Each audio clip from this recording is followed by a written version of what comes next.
ஒருத்தவங்க வீட்டுல பேய் பிடிச்சிக்கிச்சு இல்ல அவங்களோட செயல் வித்தியாசமா இருக்குன்னா கண்டிப்பா அந்த வீட்டுல ஆளுங்களுக்கு பயம் வந்துரும். கண்டிப்பா டக்குன்னு டுபாகூரா நல்லவங்களான்லாம் விசாரிக்காம போயிட்டு மாட்டாங்க. டக்குன்னு மக்கள் எப்படிமா கண்டுபிடிக்கிறது இவங்கதான் கரெக்டான பேய் ஓட்டுறவங்கன்னு எப்படி கண்டுபிடிக்கிறது? அதாவது மக்கள் மனநிலையை பொறுத்து இருக்குது. மின்னுவதெல்லாம் பொன்னல்ல, ஜொலிக்கிற கல்லெல்லாம் வைரக்கல் இல்லை இல்லையா?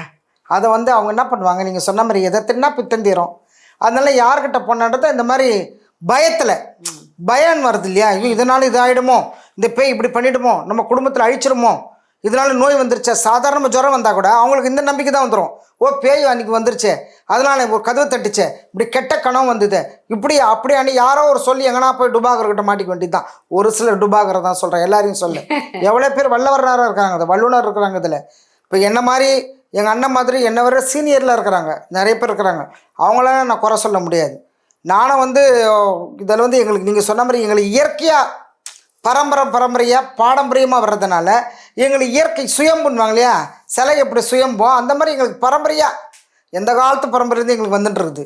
அந்த மாதிரி நிறைய பேர் பரம்பரை உள்ள சாமியார்கள் நிறைய இருக்கிறாங்க. நீங்கள் சொன்ன மாதிரி 1-2 டுபாகூரை வச்சு போய் ஏமாந்தால் அதுக்கு நம்ம மக்களுடைய மனநிலையை பொறுத்து இருக்குது.